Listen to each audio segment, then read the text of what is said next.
ধোয়ার পর দেখছি পোকা, এই রকম টাইপের পোকা এই ভিতরে ঢুকে যাচ্ছে চিকেনের।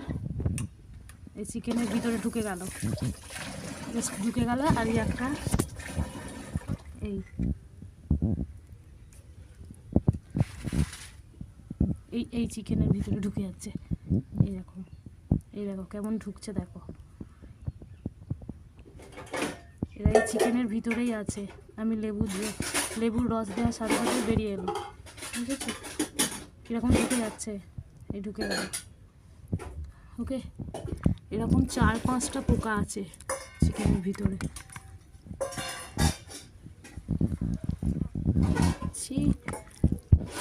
এই দেখো,